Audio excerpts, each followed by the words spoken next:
as our keynote speaker, speaking today on the topic of diversity and standards and why the future belongs to standardization. So at this point, I will turn it over to you, Chantal, and thank you so much for joining us today. Saying that it's an incredibly timely discussion. The pandemic is ravaging the world. We see that women and diverse groups of all kinds, including racialized communities, are being disproportionately impacted. Research has shown that women's jobs are almost twice as vulnerable to the current crisis as men's jobs, and women are more likely to bear the additional caregiving responsibilities that the pandemic has created. And yet, this is also a time when women leaders are shining. While the sample size is small, countries with women leaders have suffered 6 times fewer deaths due to COVID-19 than countries led by men. New Zealand and Jacinda Ardern certainly comes to mind. Gender and diversity are very personal to me.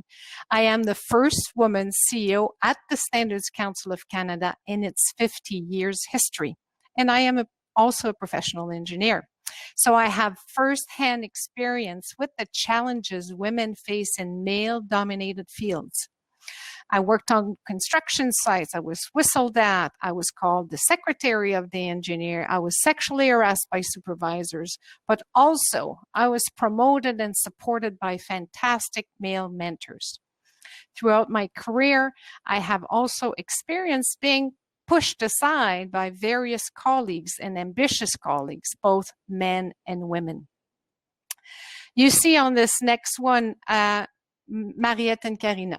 Some of the most profound conversations I've had about gender equality have been with 2 of my biggest inspirations, my mother and my daughter. You see my mom on the drawing she's not even 30, 3 kids, full-time job as an operating room nurse, and she became very quickly part of the senior management of the hospital she was working at. She loved singing. She was singing at the opera and in the church choir. She was in charge of the household because at that time, my dad was an IT whiz and spent all his time at work. She was my role model for her strength, her drive, and her wit, but also her incredible compassion and caring nature. A superwoman, as many of her generation were. Doing it all, doing too much. And you have beside her my daughter, Karina. You see her, she just graduated high school last June. She's now in college to become a police officer. And I had a very recent interesting conversation with her. In her sociology class, she had to take the Harvard implicit bias test. She found out that she has a strong negative bias towards women when it comes to jobs and education. We both fell off our chairs when we saw the results, considering the role models around her and her own decision to work in a male-dominated profession. But she's not alone. In fact, research from the UN has found that almost 90% of people, men and women, hold some sort of bias against women. In Canada alone, 53% of men and 51% of women have some bias against women in areas like education, work, and politics. That's 1 out of 2 Canadians. Despite these challenges, I can say that I overcame the odds and I have been breaking ground as woman engineer in a male-dominated field for the past 30 years. 10 years ago, as CEO of Engineers Canada, I spearheaded an initiative called 30 by 30.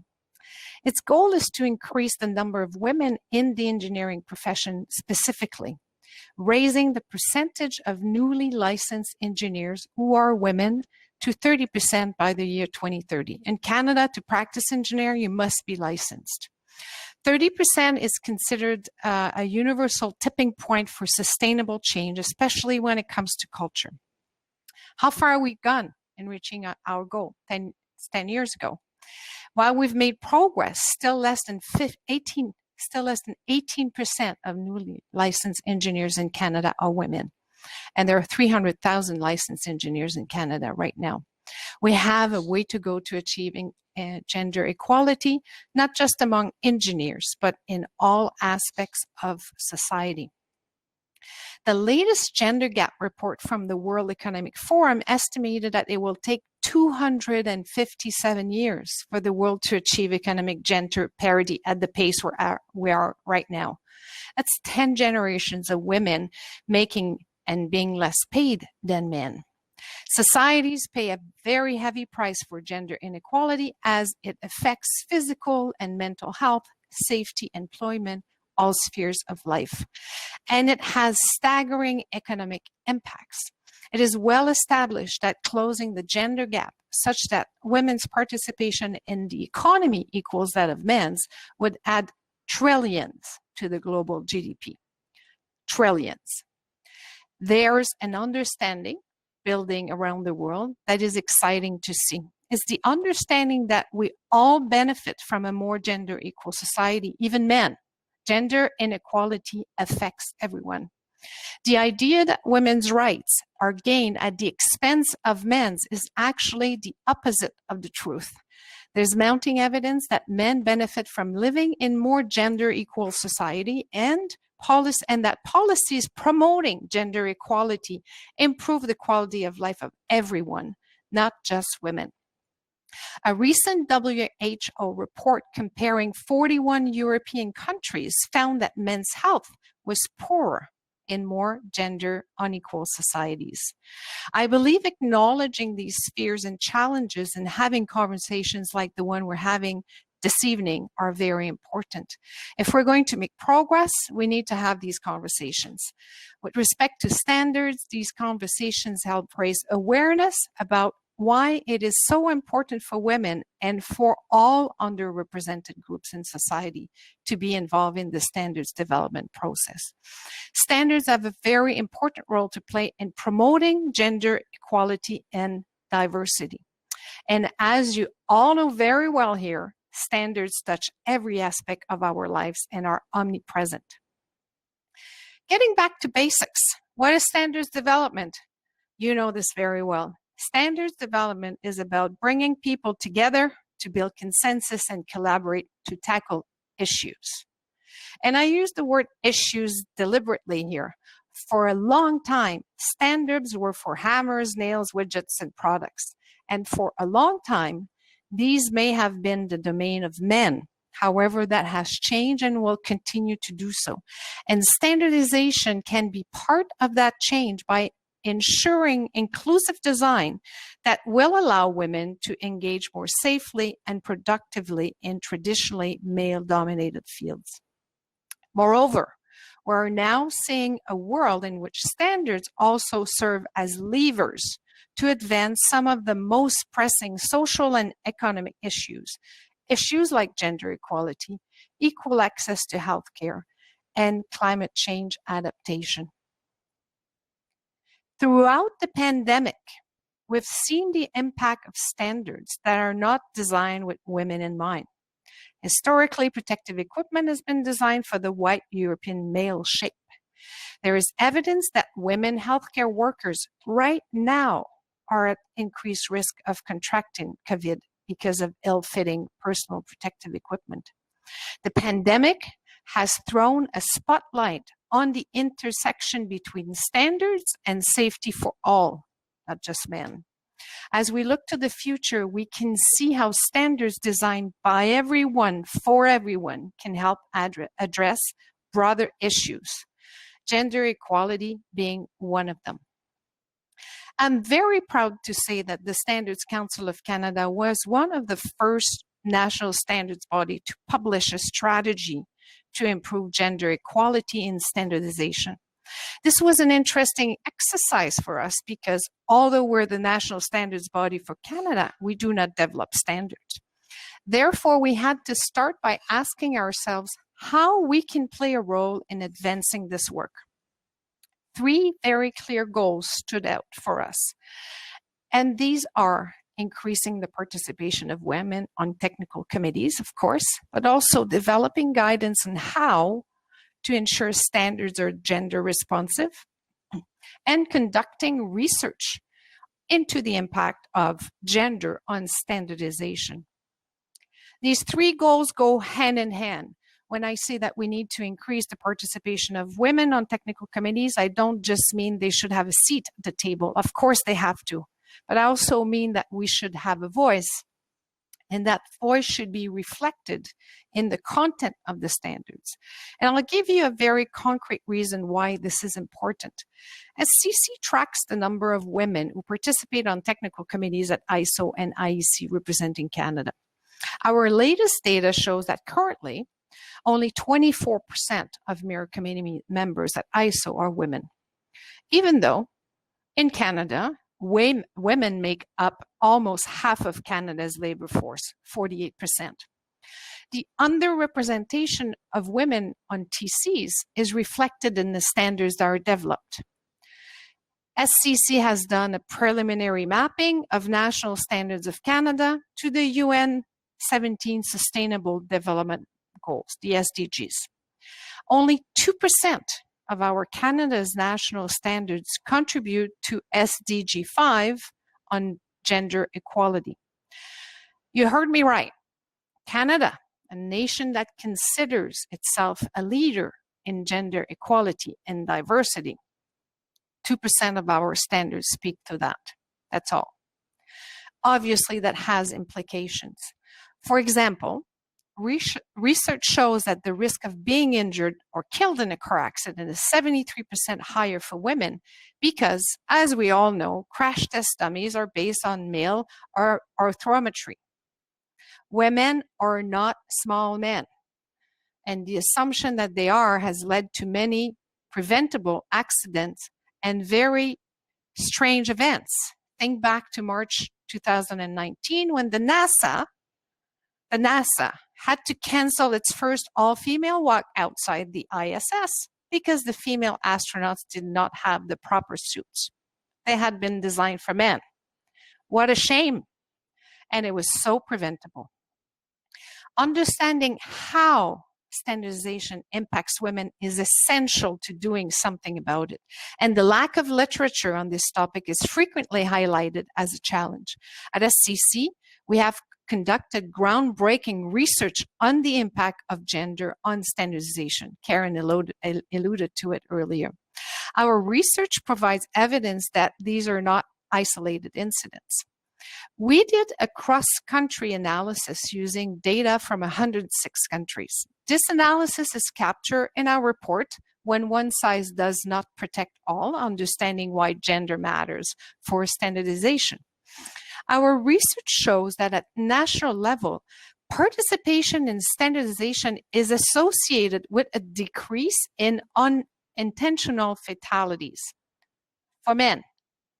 In other words, if a country is more involved in standards development, the less men die as a result of unintentional injuries. For women, no effect, a zero. This is further evidence that standardization is failing women. Our research at FCAE has been vital in building the case for change and has put us in a great position to measure and track progress. The work to develop inclusive standards does not end with just having more women at the table, particularly if it is primarily white women like myself. The truth is, initiatives to advance gender equality have historically benefited white women the most. Feminism has often overlooked racialized and disabled women. As an educated white woman, I experience advantages and benefits as I move through life solely because of the color of my skin. We must consider how this bias affects the standards development process and standards themselves. How do we make sure standards serve everyone in society? If standards do not consider basic needs of half the population, what is the chance that they will address the needs of minorities like the disabled? In Canada, 1 person out of 5 declares to be disabled. That's 20% of the population. When we talk about developing standards for all, this includes standards that address the needs of racialized persons, people who identify as LGBTQ+, people living with disabilities, as well as Indigenous peoples. Standards are used by everyone.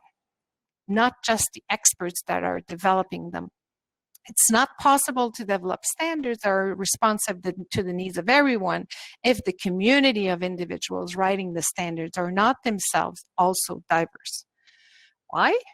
Because standards reflect the views and experiences of those that develop them. Only when we have underrepresented groups contributing their own viewpoints, we have the diversity of thought and people are truly heard. Can we expect things to get better? In Canada, our federal government recently launched an initiative called the 50-30 Challenge. It is an initiative to promote diversity in corporate Canada. The goal of the challenge is for organizations to reach 50% gender parity and 30% significant representation of visible minorities and underrepresented groups on corporate boards and in senior management. FCC has a very exciting role to play in advancing this work. The government has engaged us to develop a guidance document for diversity in organizational leadership that will lead to standards and conformity assessment. This is an excellent example of standardization advancing an issue of critical importance, inclusivity and equality in the workplace. We're leveraging the standardization system to foster diverse workplaces.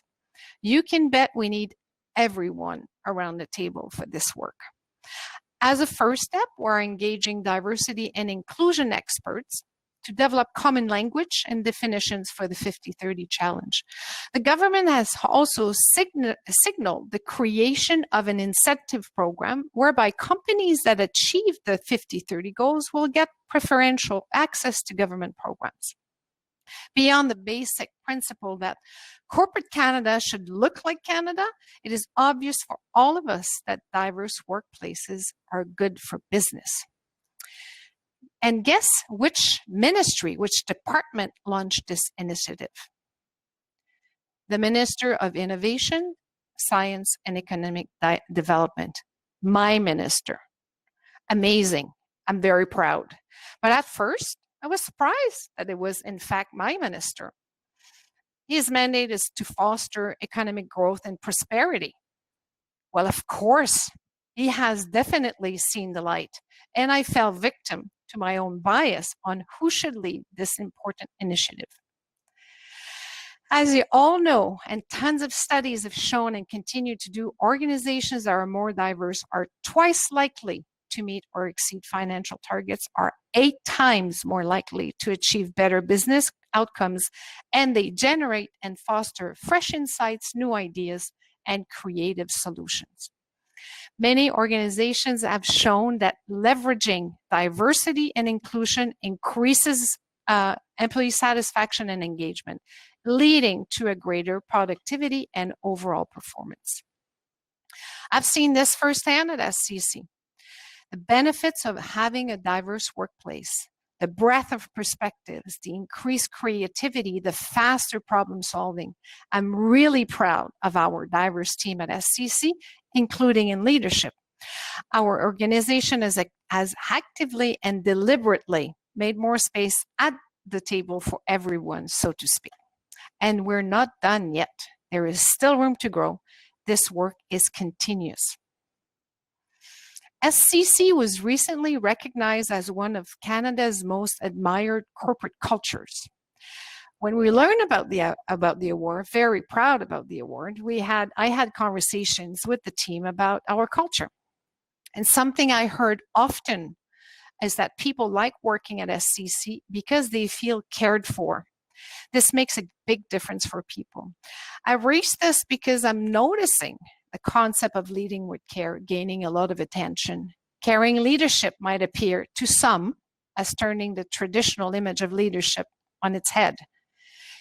It has, in fact, been a key success factor for most organizations going through COVID. In my experience, it's possible to have genuine compassion and care for those you lead and to focus on that without sacrificing your business goals. This is how I approach my role as CEO at SCC. It is important to me that my leadership style is one of caring. And I think my mom would be proud. I will say that I haven't always been like that. I am very results driven and oriented. I'm still, but I've adapted. I've noticed a shift, especially when COVID hit us. Perhaps because of the dramatic shift the pandemic needed, my shift seemed equally dramatic to me. Care first, results will follow. I think that the compassion first approach we've taken as an organization is what's allowing SCC to continue to be very successful during this ongoing pandemic. Compassion, collaboration, and inclusivity go hand in hand. And what I've seen is that when you care first, the results don't suffer. When our leadership prioritizes people, we become more resilient. When I reflect on our theme here this evening, diversity in standards and why the future belongs to standardization, I see parallels between effective leadership and effective standards. Standards that work for everyone and act as levers to advance broader social issues. From gender equality to equal access to healthcare, to addressing climate change, standards touch every aspect of life. And standards reflect the views and experiences of those that develop them. The potential for us to improve on the status quo is massive. The only way we'll make progress is for all of us to ensure that the standards development environment is welcoming to everyone and inclusive. We need a much more inclusive process. Everyone needs an equal opportunity to contribute, in particular, systematically underrepresented groups to build consensus and collaborate to tackle issues. This is how we can move the needle on broader issues. Diversity is a fact. Inclusion is a choice. Now is the time to take action to ensure that standardization is equally benefiting all. In closing, you all know standards support economic growth, facilitate trade, and play a role in protecting health and safety. They have a key role in our economy, our society, and our institutions. Standardization must be a force for good in societies, ensuring that products, services, processes work as intended. We have the choice and the power to ensure that the positive impacts of standardization are embedded by design in our systems, institutions, etc. In her inaugural poem yesterday, Amanda Gorman made a very strong call to action when speaking with hope about change and a better future. Her words were, "The new dawn blooms as we free it, for there is always light, if only we're brave enough to see it, if only we're brave enough to be it." By designing a standardization system that drives humanity forward and ensures an inclusive future by design, we are part of the light. By taking action to ensure that standards are responsive to all, we are being part of the light. Thank you very much.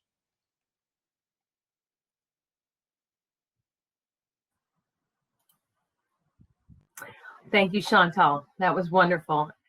Actually, it made me think. I just want to share a quick story. I work with my colleagues at NIST, and they work in body armor, and they actually discovered the same thing, that all the body armor vests were made for men, and that they worked very hard to make sure that the women had vests that fit their bodies properly. Are you ready for some Q&A? I'll do my best. All right. So it's the SEC has assigned that declaration on gender responsive standards. Can you tell me more about your work in this important issue related to that topic?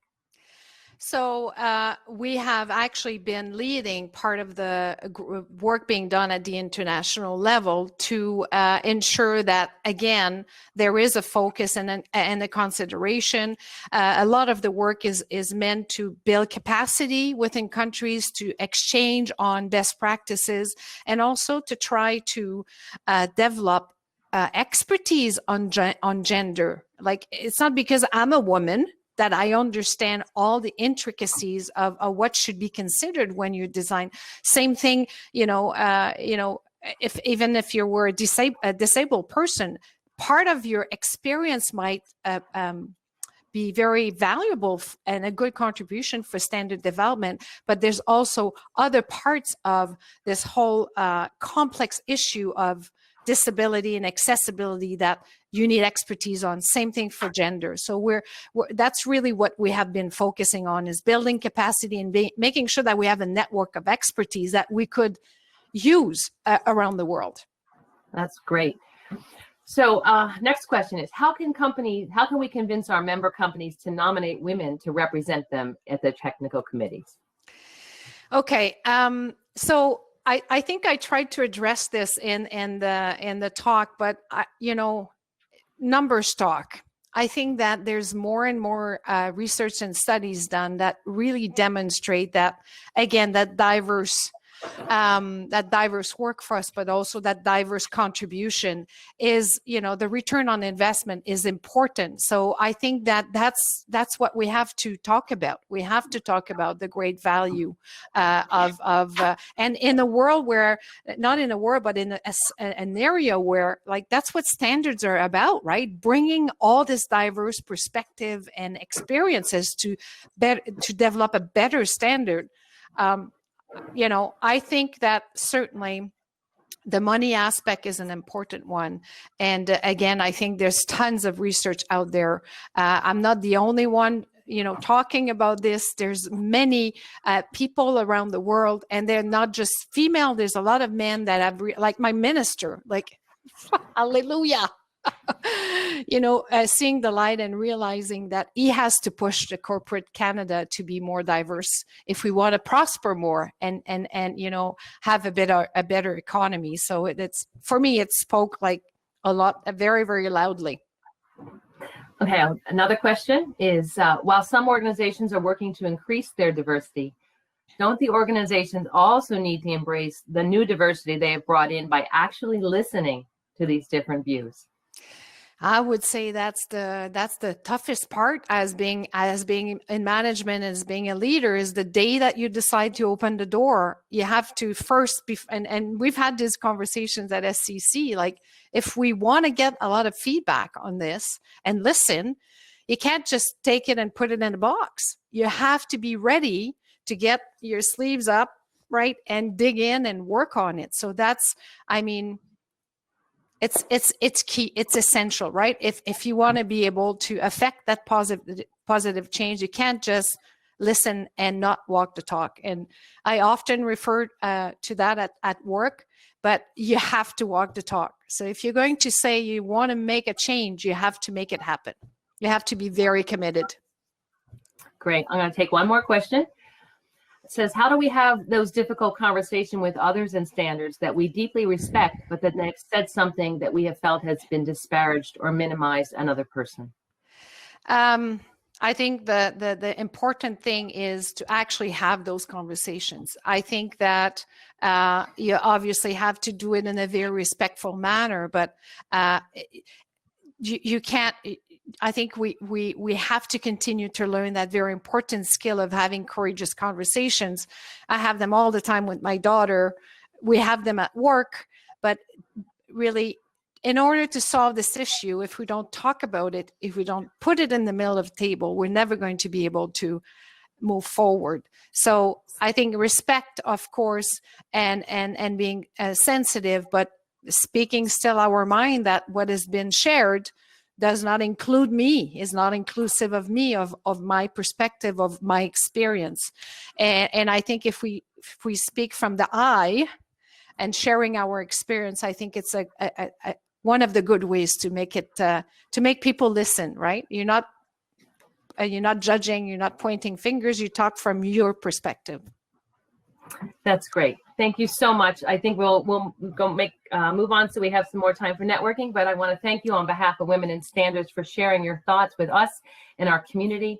We look forward to continuing to work together with you and looking for opportunities to promote that inclusion and diversity in standardization. Thank you. It's been a pleasure, Karen. Thank you very much, everybody.